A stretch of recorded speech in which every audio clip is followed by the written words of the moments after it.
Hey there, you're watching CITAM Church Online. This is the Youth Cafe, and we've been exploring a series on authenticity, becoming more and more authentic people. And we started off looking at having nothing to prove, nothing to hide, and now nothing to lose. And this is borrowed from one of my mentors talking about authenticity. And so I just want to share briefly on having nothing to lose. What this is really talking about is a matter of simplicity, when all the things that we tend to cling to are stripped away and there's nothing else that we can cling to. When we stand bare, as we always are, before the presence of the Lord, what we encounter is that we get to the true self. We get to a sense of there's nothing that I'm clinging to that is sort of a mask or a facade.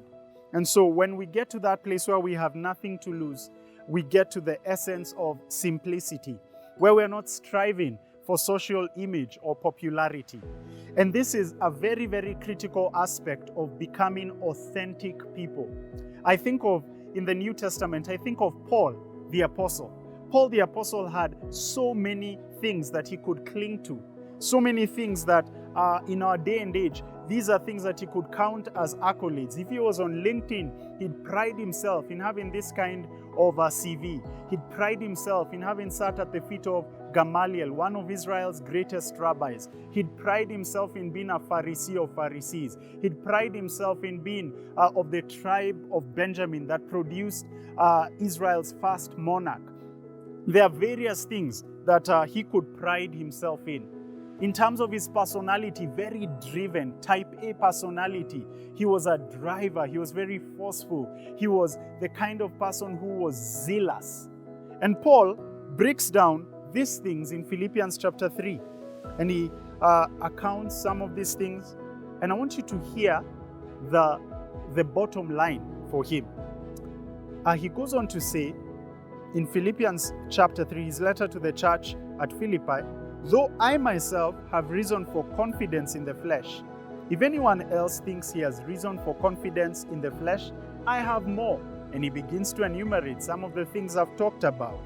Circumcised on the 8th day, of the people of Israel, of the tribe of Benjamin, a Hebrew of Hebrews, as to the law, a Pharisee, as to zeal, a persecutor of the church, as to righteousness, under the law, blameless.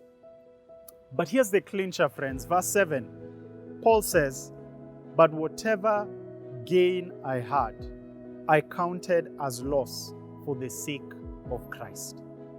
Whatever gain I had, I counted as loss for the sake of Christ. Indeed, I count everything as a loss because of the surpassing worth of knowing Christ Jesus, my Lord.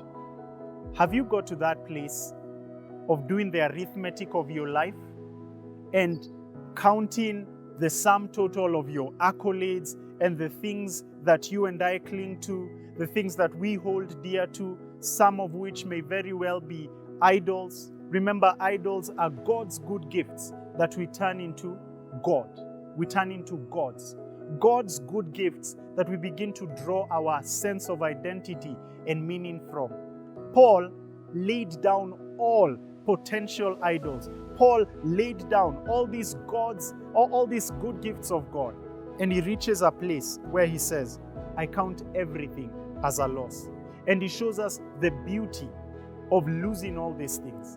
The beauty of having nothing to lose, because now he became a man mastered by one thing, that I may know the surpassing worth of knowing Christ Jesus, my Lord. I wonder if you have got to that place where Jesus is your be-all and end-all, where Jesus is he's everything to you. He is more important than the accolades. He's more important than the image. He's more important than anything on the human plane. A relationship with him. Paul got to that place where Jesus, the relationship with Jesus, knowing Jesus, became his priority. And he closes by saying, for his sake, I have suffered the loss of all things and count them as rubbish, in order that I may gain Christ. I just want to close by saying, this is my challenge to us, as I challenge myself as well. May we get to a place where the Lord becomes our all in all, and where if we lose it, yes, it may be painful, but never more painful than anything that threatens our relationship with the Lord. May God bless you, and I pray that you will pass this on to a friend if it has been a blessing to you. Thanks for watching. May God bless you.